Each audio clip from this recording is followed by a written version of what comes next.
De l'ex-maire du plateau Akossi Benjo. Akossi Benjo, c'est... Moi, j'ai été directeur de communication d'un acteur de la société civile qu'on appelle Dr Boga Sako Gervais ici dans la diaspora.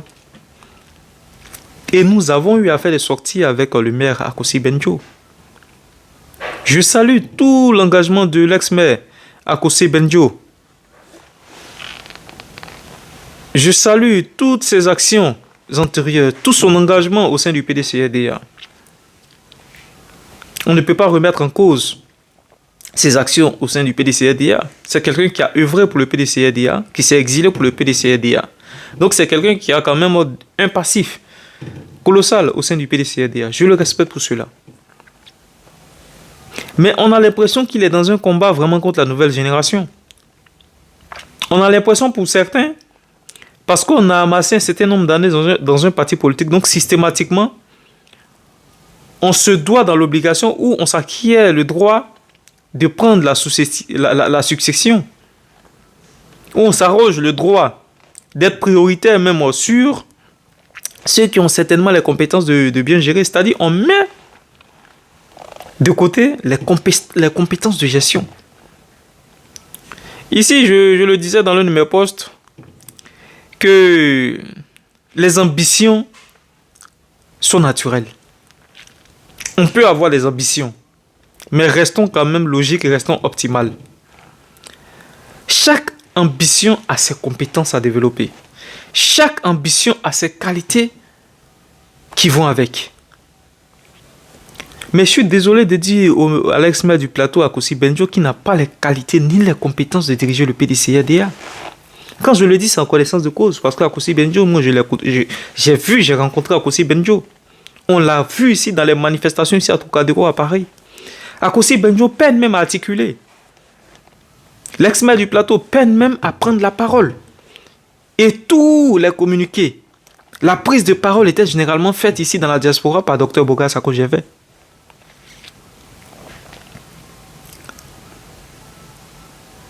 Pour diriger un parti politique, on a besoin d'un leadership qui s'impose naturellement. Mais Akossi Benjo n'a pas ce leadership. Il ne faudrait pas qu'on se base sur la théorie d'ancienneté pour octroyer à certaines personnes des compétences qu'elles n'ont pas. Qu'elles n'ont pas. Que vaut Akossi Benjo au niveau international? Parce que c'est aujourd'hui ça le problème de l'opposition politique en Côte d'Ivoire. On essaie de le balayer du revers de la main, mais c'est aujourd'hui ça l'essence du problème en Côte d'Ivoire. Pourquoi est-ce que toutes les revendications ne portent pas? Pourquoi est-ce que toutes les revendications ne portent pas? On a des députés qui se plaignent que leur victoire a été volée. On a même cette fraude massive qu'on voit à l'œil nu, mais qu'on peine à dénoncer. Qu'on dénonce, mais qui ne touche aucunement l'international. Mais à un moment donné, il faut quand même tenir compte de la géopolitique. On ne vit pas en autarcie. On ne vit pas en autarcie. Donc pour diriger un parti antique, un parti ancré dans des valeurs comme le PDCRDA, il faut des personnes qui vont avec. Il faut des personnes qui vont avec. Ne passons pas à côté de l'histoire. Ne passons pas à côté de l'histoire. Donc, le fait qu'Akossi Benjo nourrisse des ambitions présidentielles au niveau du PDCRDA, moi je le dis, c'est naturel. Mais après, il faut avoir des compétences qui vont avec. Il faut avoir des compétences qui vont avec. Et Akossi Benjo, pour moi, il ne peut aucunement incarner cette fonction-là. C'est impossible. Parce que moi, j'ai vu Akossi Benjo à l'œuvre. On l'a entendu ici dans la diaspora. Mais je vous dis, à peine si on entend Akossi Benjo. Akossi Benjo, ce n'est pas un leader. Désolé de vous le dire ainsi, mais c'est la vérité. Ça, c'est Akossi Benjo. On va maintenant parler de Gikawe, du SE, du secrétaire Gikawe, quelqu'un pour qui j'ai beaucoup de respect. Parce que Gikawe, c'est un soldat. Gikawe, on va dire c'est l'un des garants, je vais dire, par rapport à ce qu'il était avant. Parce qu'aujourd'hui, il y a quand même de nouvelles analyses qui sortent. Et Gikawe, c'était vraiment un soldat de Bédié. C'est quelqu'un qui a su garder, on va dire même, les valeurs du PDCRDA. Mais aujourd'hui, nous sommes dans un contexte un peu plus différent.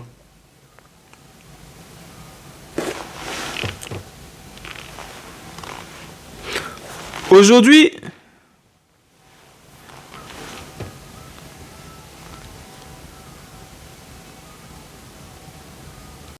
voilà, excusez-moi, j'avais reçu un appel. Là, on continue. Donc, je disais par rapport au SEE Gikawe, c'est quelqu'un pour qui j'ai beaucoup de respect. J'ai beaucoup de respect pour le SE Gikawe. Parce que c'est l'un des dépositaires en termes de valeurs du PDCRDA. Mais aujourd'hui, nous sommes dans un contexte. Un contexte vraiment tragique pour le PDCRDA. Un contexte qui exige l'unité. Ici, il ne s'agit plus de problèmes d'ancienneté. Parce que je suis d'accord avec ceux qui disent que voilà, Gikawe, c'est un soldat. Nous le reconnaissons. Nous lui reconnaissons toutes ces qualités-là.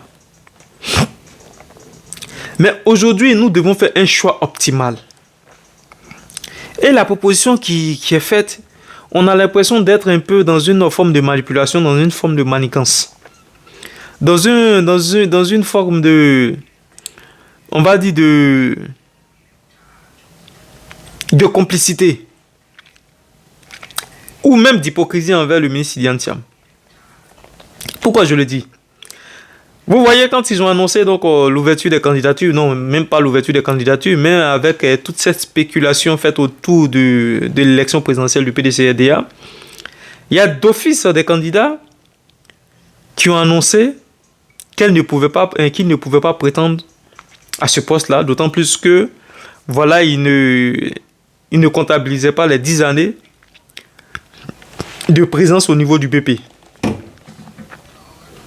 Et moi, c'est à partir de cet instant, quand j'ai appris cela, j'ai su qu'il y avait une forme de manipulation, une forme de stratégie qui était en train de s'orchestrer au niveau même de la tête du PDCRDA. Et suite à cela, on voit un peu cette vague médiatique sur les réseaux sociaux. Certains, pour Gikawe, qui commencent déjà à annoncer, soi-disant, le ministre Gikawe a uniquement, peut-être lui-même l'a dit, il a uniquement pour ambition ou pour objectif de présider la tête du PDCRDA et de laisser la nouvelle génération prendre le relais pour les élections présidentielles 2025. Et moi, quand j'entends ou quand je vois Thierry Tano, Jean-Louis Bignon dire systématiquement qu'il se retire de la présidentielle, d'autant plus qu'il ne comptabilise pas les 10 années de présence au niveau du BP, et il y a tout ce flou ou toute cette contestation autour de la présence du ministre Thiam au niveau du PP pendant 10 années, c'est-à-dire ils sont en train de juste dire que voilà, moi je ne suis pas capable d'être président du PDCRDA simplement parce que je ne comptabilise pas les 10 années de présence au niveau du BP. Donc tous ceux qui ne comptabilisent pas les 10 années de présence au niveau du BP doivent systématiquement taire cette ambition de diriger le PDCRDA. Donc dans ce lot-là, pour eux, le ministre Idian Thiam en fait partie. Donc en s'éloignant ou en déclarant publiquement qu'il se retire de la présidentielle, c'est donc créer un boulevard à Gikawe. Et moi j'ai l'impression qu'il y a eu déjà une forme de marchandage à ce niveau-là. De telle sorte à créer un boulevard pour Gikawe qui va diriger le PDCRDA et en 2020 passer le relais à Jean-Louis Bignon. C'est ce à quoi je suis en train c'est l'analyse que je suis en train de faire. Parce que tout le monde sait la position un peu drastique, la position dure que Jean-Louis Bignon avait au temps de Bédié. Tout le monde sait. Ou même, avant l'heure, il avait même voulu présenter sa candidature ici pour rivaliser contre le président Henri Konan Bédié. Nous, on n'était pas au sein du PDCRDA, mais on le voyait.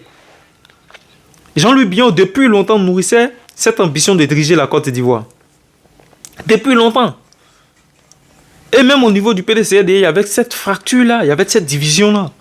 Et le président Bédié, je pense, avait exprimé son mécontentement par rapport à la position de Jean-Louis Bignon, qui osait quand même lui tenir tête au sein du PDCRDA.